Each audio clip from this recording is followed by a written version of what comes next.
Hello and good morning friends, welcome to the CEC-UGC live lecture. Dear friends, as you know that we are carrying a series on history of American literature, and so far we have conducted 4 sessions.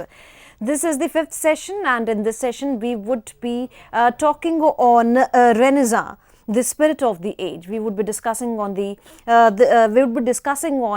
age, that is the Renaissance age, and in the later session we would be discussing on the sonnet tradition during the Renaissance. And dear friends, for this very discussion we have once again within our studios Professor Bhimsen Dahiya. Professor Bhimsen Dahiya is an eminent academician, a renowned academician who have taught in various universities in India and abroad, and his books are very much popular among the students. So without wasting the time, I would like to welcome our guest, Professor Bhimsen Dahiya. Professor Dahiya, welcome once again. Thank you. Well, in this lecture, I will be discussing Renaissance, the spirit of the age. Well, the spirit of any age cannot be generated by any one item or any one thing or any one person. It has to be always a combination, a confluence of several things. So, during the Renaissance also, several forces were at work, and it is the confluence of these forces which created the spirit of the age. So, let us try to understand these forces and the kind of spirit they generated. So, Renaissance roughly was during the Tudor period in the history of English literature. The years between 1485 to 1603. This period is called the Tudor period, and there were 3 Tudor rulers during this period. The first was Henry VII, who ruled from 1485 to 1507. Then came Henry VIII, who ruled from 1507 to 1557, full 50 years. And then came Queen Elizabeth, Henry VIII's daughter, and she ruled from 1558 to 1603. Which is considered the glorious period of English history. And it was during her reign, Queen Elizabeth's reign, that greatest literature in English was produced.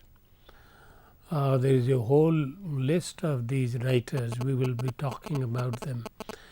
And different forms of literature were produced. We have poetry, we have drama, we have prose, we have philosophic books, and we have memoirs, personal autobiography, so on and so forth. So, variety of writing and quality of writing. They were great writers and a great age. So, this is what we will be talking about.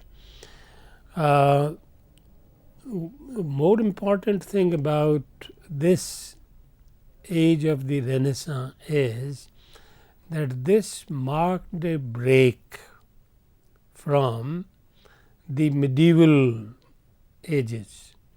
Medieval were feudal.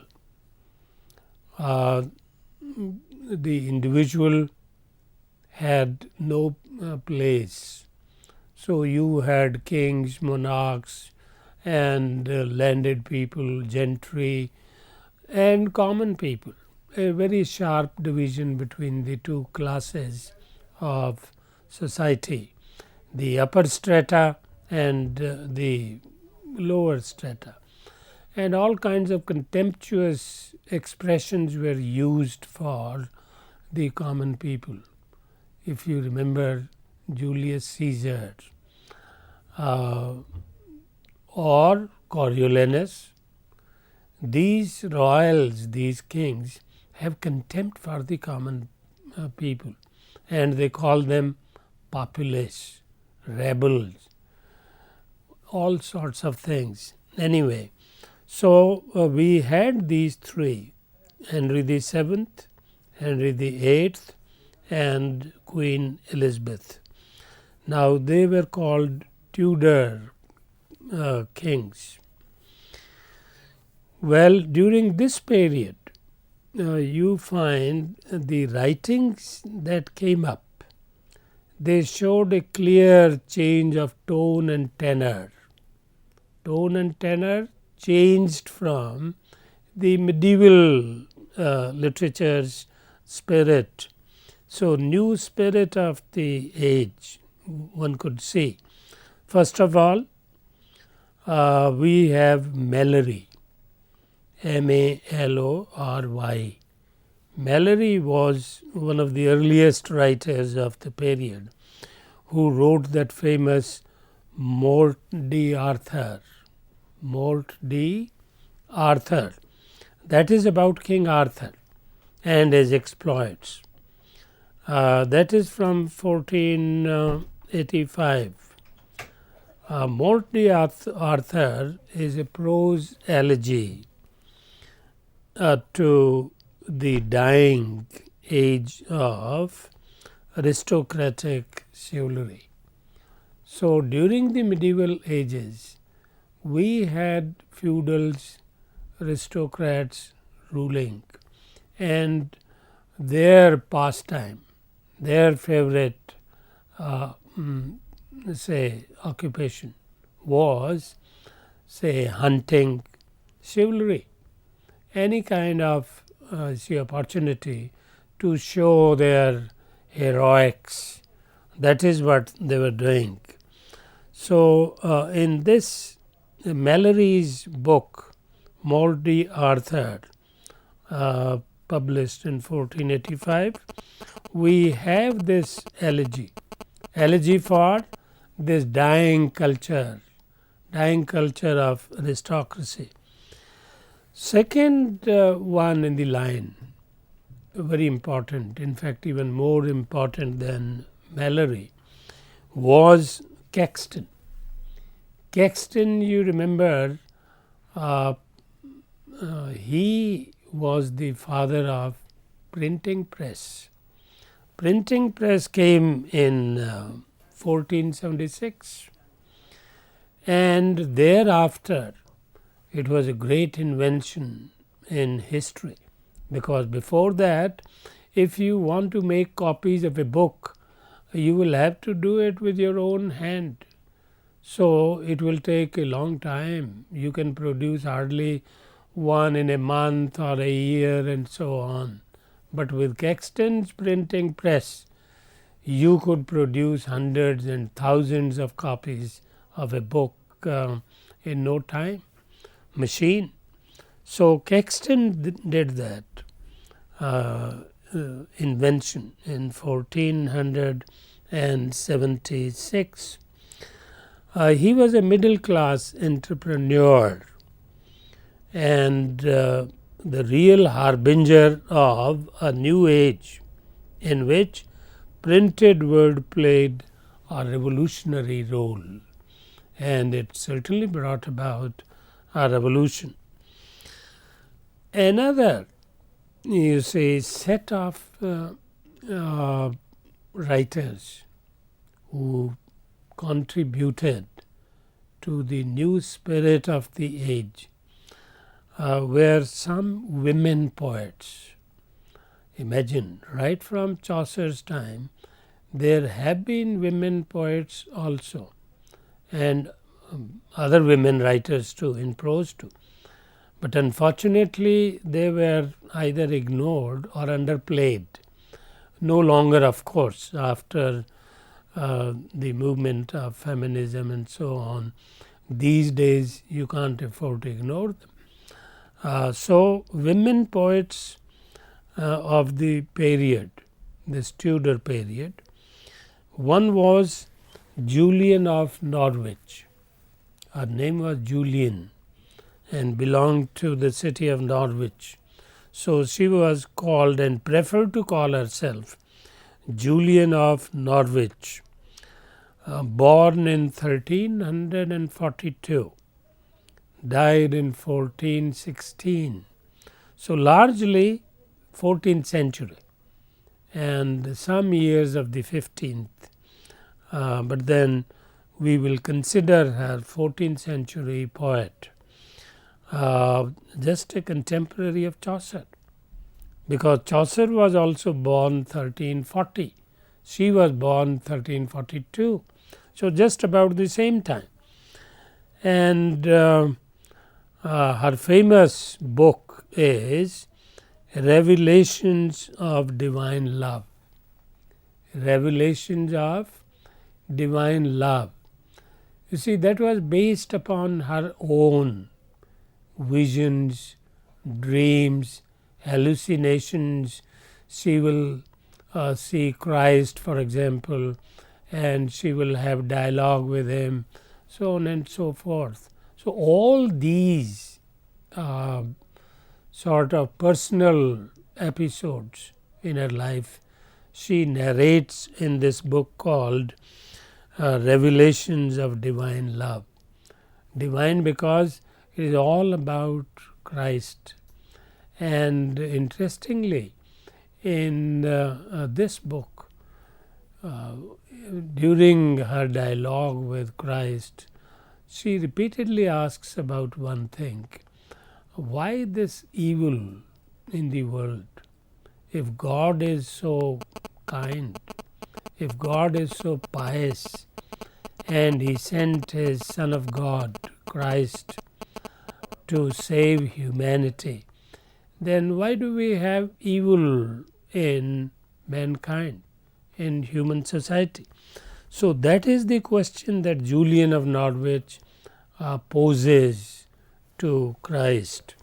So, that is the importance of this book, which means a new spirit is reflected here. Earlier, during the medieval ages, nobody could dare ask this question. You could not challenge anything from the Bible, not a word, not an incident, not an episode, not a character. Nothing could be challenged or questioned or interrogated. But because of the Renaissance, because of this freedom of the mind, this had become possible. Well, the other woman poet of the time was Marjorie Kemp, Margery Kempe. She was junior to Julian because born much later, 1373. So, 29 years after Julian, and lived up to 1433, 17 years after, almost the same age. She also wrote a book called The Book of Marjorie Kemp. The title carries her own name, which means it is obviously autobiographical. And this can be considered the first autobiography in English. This came out in 1432, so 15th century. It is the first and very interesting one. She is writing about her own life, and in a way this becomes the model for confessional writing. Later, if you remember history of English literature, and then the American, more American than British, we have in the 20th century after World War II a group of confessional poets. They are officially called confessional poets.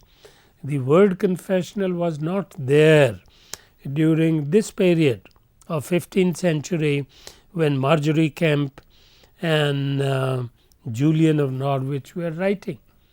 But then now we can describe it in this later term called confessional poetry.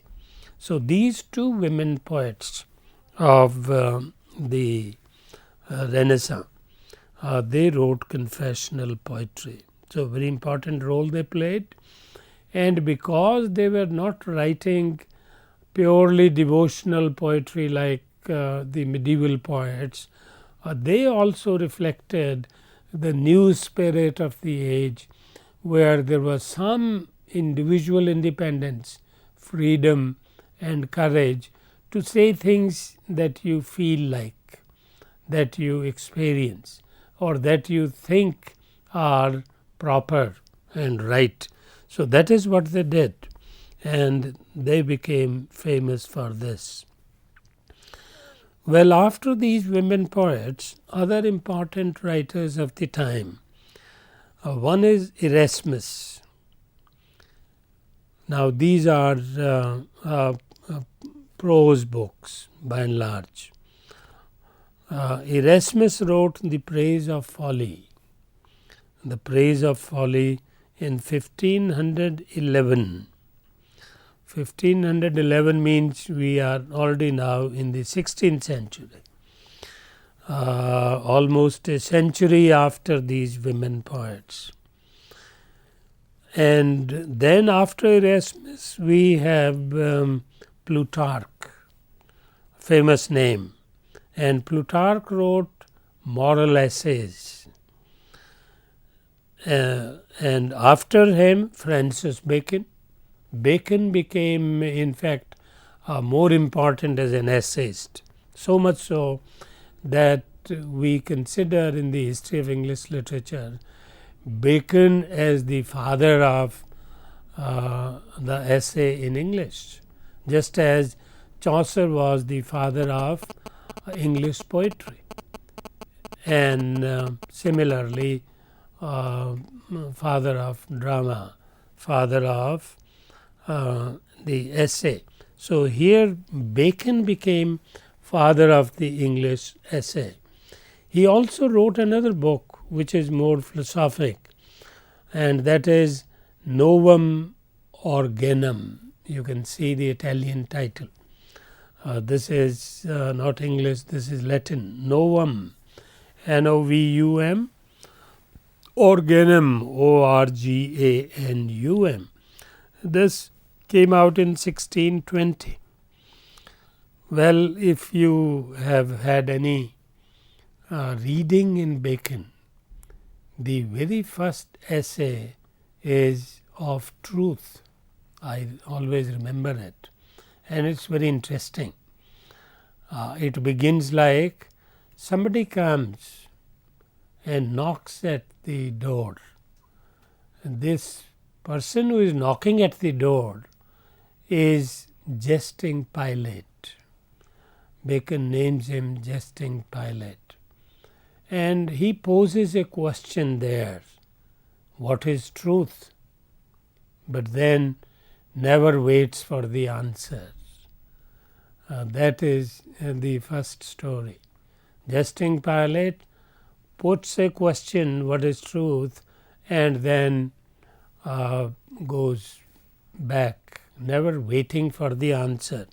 So, that is the first essay of truth. That is clearly under the influence of Socrates. If you have any idea about Socrates, he used to do the same.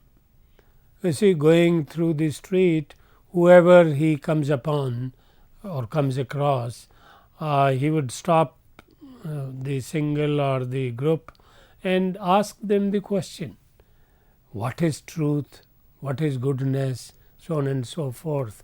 That was his habit.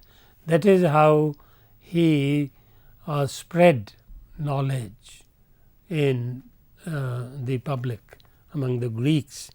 So, Bacon is following the same method. So, one can see here the influence of the ancients, Greek or Roman, and that is one of the important aspects of the literature of the Renaissance. It is a part of the spirit, because it is this which is generating the tone and tenor, the mood, the outlook among the people or writers of the period. Then Thomas More's Utopia is an equally important book, because Utopia is modeled upon Plato's Republic, and it is a similar kind of ideal model of parliament ruling. This came out in 1516. Now quickly, because the time constraint, in making the spirit of the age, there was contribution of the scientists also.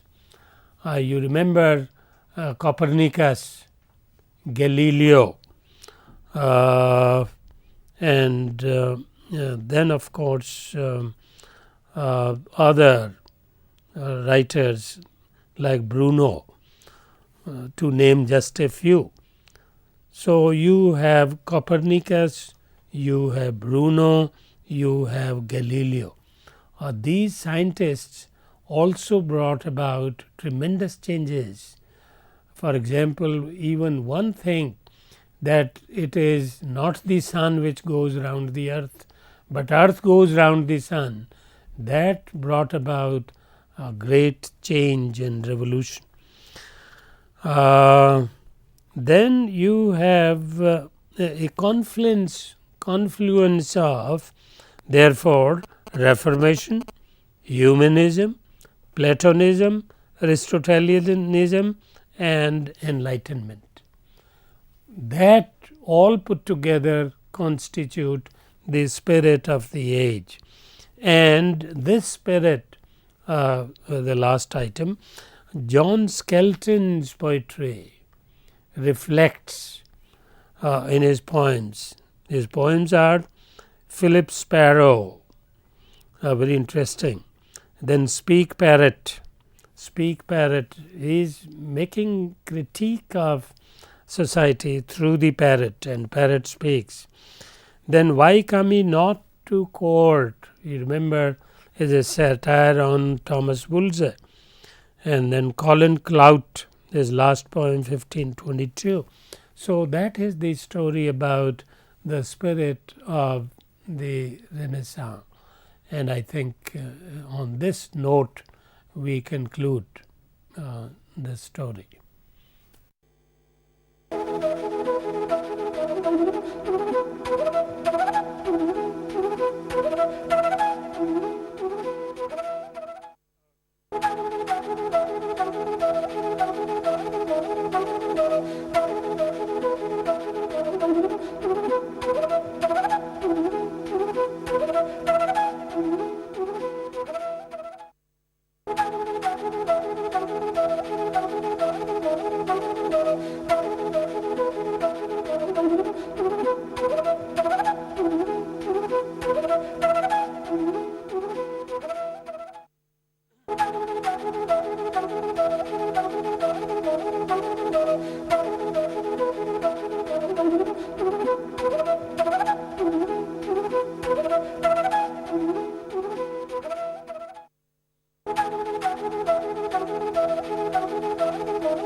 All right. Well, in this lecture, we will be discussing the Renaissance sonneteers, the poets who wrote sonnets during the period, a great age of sonnets. After this age, call it Elizabethan, part of the Renaissance, the culmination, so to say, culmination of the spirit of the Renaissance was the Elizabethan age. And almost every poet worth the name produced a sequence of sonnets, 150, 120, 130, so on and so forth. Anyway, the story begins with Petrarch. Full name was Francisco, Francesco, Francisco Petrarch, Petrarch. So, from the very name you can see that he was an Italian, and he is in fact said to be the fountainhead of the Renaissance, because he comes before everybody else, and he comes with the new spirit, a complete break with the medieval chivalry, medieval aristocracy, feudalism, worship of the hierarchy and so on. He breaks all that and writes poetry in which he is addressing a girl, his own beloved. Laura, of course, was her name, Laura, and wrote a sequence of sonnets, and he is the father of the sonnet in Europe, not only England. England it comes later. He started in Italy. So, father of the sonnet form, which is a short poem of 14 lines with 3 quartets and a couplet, A, B, A, B, C, D, C, D, E, F, E, F, and last is G, G. That is the rhyme scheme of the Petrarchan sonnet. And it was this sonnet which became so popular that after Petrarch, everybody with creative talent for poetry was writing sequences of sonnets. The earliest poet in English, we can say, was Thomas White. White and Surrey, these names always figure together, White and Surrey. They come at the beginning of the 16th century. White, for example, 1503 to 1542, didn't live very long, just 30 years or so. And then Henry Hubbard, Earl of Surrey, that was his full name. Earl of Surrey is the title. The real name was Henry Hubbard. He was from 1517 to 1547. So, almost contemporaries, and they are mentioned together because they were close friends also, and they wrote the same kind of poetry. Both translated in the first phase the Italian, the Petrarchan sonnets into English. So, they began with translations, and even their own sonnets echo Petrarch most of the time. They are as good as translations again. So, they were so heavily influenced by Petrarch, both White and Surrey, that they not only translated, but also imitated Petrarchan form of poetry, which was the sonnet. Well, they also absorbed many other aspects of the sonnet. It is not just the external form, that you have a poem of 14 lines with a particular rhyme scheme. This is just external. This pertains to the form. But then there are so many other aspects of style and diction, of tone, etc. So, tenor, all these aspects need to be considered. So, by imitating Petrarch, White brought to English poetry the stylistic virtues of, these are the qualities of the Petrarchan style, which he inducted into English. So, the credit goes to White and then Surrey. The virtues are, first of all, ease, style with ease, no oddity, no rough surfaces, no rough edges. So, with ease it moves. So, just like the walk with no trouble, walk which is smooth, walk which has no impediments. So, it is this kind of style of writing where you have ease, you have also grace. Grace means a certain sophistication, a certain style of saying things, because you can be very rough in your speech, you can be very uncouth, you can be very uncultured, and you can be very rough. So, Petrarchan style insisted upon grace, that you must say things with a certain grace. So, that is a mark of culture. So, ease, grace, and then finish. Finish again, you may call it finesse. It goes with the style, goes with a certain sophistication and perfect expression of gentlemanliness, of a certain high culture, that gives finesse to your address, to your rhetoric. And then suppleness. Suppleness again pertains to the language, to the idiom, to the style, and how the same thing which can be just bland, which can be just you see uncouth, they made it supple with use of extra words, with use of softer words, so on and so forth.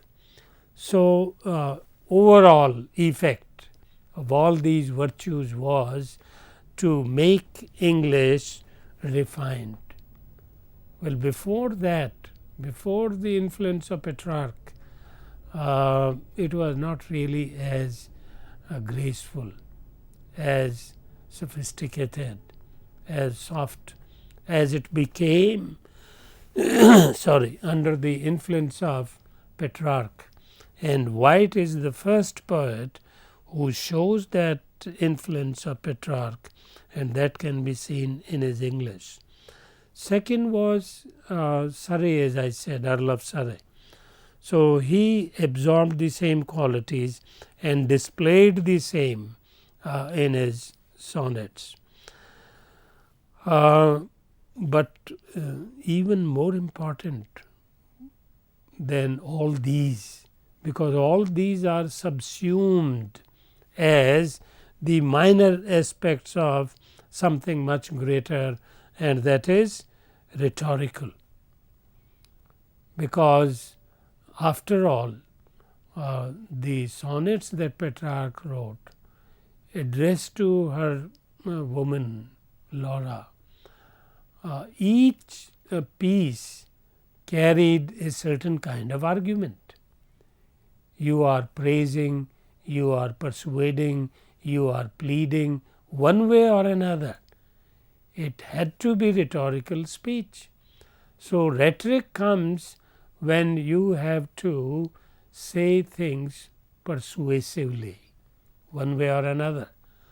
Interestingly, this art of persuasion, that is how even dictionary will define rhetoric, that rhetoric is the art of persuasion.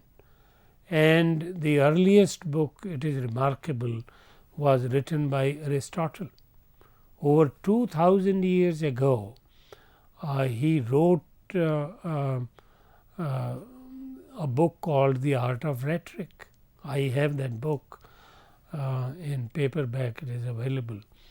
But imagine 2000 years ago, we boast of our knowledge and so on, but I think he knew more than we know today. And his book is still the guidebook for us so far as rhetoric is concerned.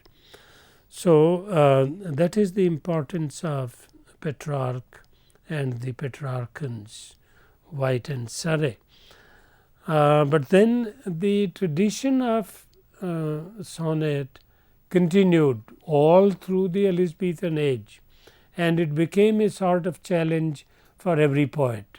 If you are not writing a sequence of sonnets, then you will feel humble, inferior, and you will carry complex that you are not good enough to produce, like Petrarch, a sequence of sonnets. So, everybody tried one's hand. Spenser, for example, he wrote even the visions of Petrarch, and in 1569 he published those visions. Visions were nothing but recall and imitation and you see emulation of Petrarch himself by writing similar kind of sonnets. And then after Spenser you have Thomas Watson and Thomas Lodge.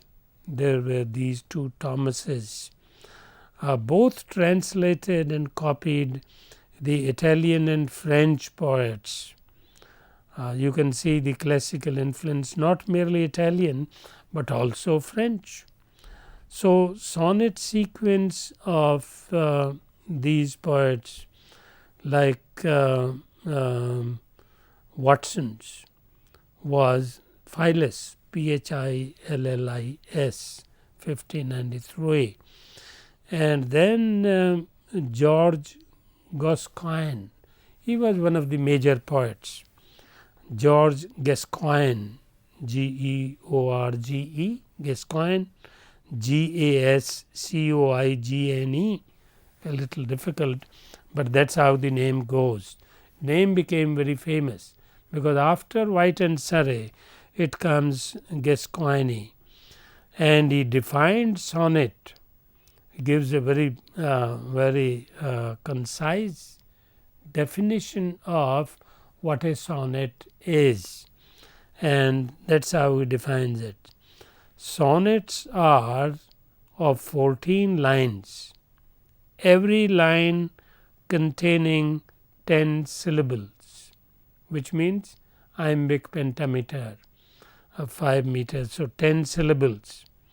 First 12 lines rhyming in staves of 4 lines. Staves, sort of paragraphs, stanzas of 4 lines each by cross meter, and the rhyme scheme is AB, AB, CD, CD, EF, EF, GG. So, that was Petrarchan. Later, of course, what we call English sonnets. English sonnet came to have a little separate, because the original one had 8 and 6. It was this English sonnet which had 3 and a couplet. You have 4 into 3, 12 lines plus 2 lines couplet. So, this was the modification done to the Petrarchan form of sonnets by the English poets, these Elizabethan poets or Renaissance poets. Well, so far as sequences are concerned, the famous sequence of the Elizabethan age is Sidney's. You know, Sidney was not only an important poet, he was important literary critic also, because English literary criticism begins with Sidney, and he wrote that apology for poetry, which is based upon the ancient Ars Poetica of Cicero. So, Aristotle, Cicero, these were the models for the Renaissance poets, critics, and they used that. So, Sidney was both a poet and a critic. His sequence of sonnets became the most popular. He gave the title Astrophel and Stella, Astrophel, Astrophel, and Stella, Stella. Stella is the girl, and Astrophel is the man. So, all the sonnets in the sequence are addressed to Stella, just like Petrarch had addressed all the sonnets to Laura. So, here they are addressed to Stella. This came out in 1591. Similarly, another sequence came up. This was by Daniel. Daniel was also a major poet of the Elizabethan age, and his sequence, again more than 100 sonnets, poems, it was titled Delia, and Delia, of course, is the name of the woman again to whom these sonnets are addressed, Delia. This came out in 1592, just a year after Sidney's. So, you can see the fever that was catching on among the Elizabethan poets. One after the other, they were producing sonnets. And the same year, 1592, Henry Constable was another poet of the age, and he produced Diana. So, another woman addressed in his sequence of sonnets, Diana. This also came out in 1592, and then 2 years later, in 1594, came out yet another sequence of sonnets, over 100, by William Percy, Percy, William Percy. His sequence is called Celia, but the spellings are very different. C-O-E, not straight C-E-L-I-A. It is C-O-E-L-I-A, Celia. This came out in 1594. And then Michael Drayton, another poet of the period. You can see what a lot, what a group, what a bunch of poets were there, and all major ones, and each one of them writing a sequence of over 100 sonnets. So, quite a competition among them, and each one trying to excel the other. So, Drayton's sequence was titled Idea, 1594 again. And last of all, Fulke Greville, Fulke Greville, Greville. So, his is again Celia, but with a different spelling, Caelica. No, it becomes Calica, or maybe pronunciations of those period are very different or were very different from what we have today. Anyway, it is safe to know the spellings. So, Caelica, that was Grenville's, as I said, sequence. So, these many sequences they were produced by this bunch of Elizabethan poets. To recount them, you have major ones: Sidney, Spenser, Shakespeare, Donne. By the way, Spenser's sequence is much more important than all these that I have mentioned, because Spenser was the major poet of the age.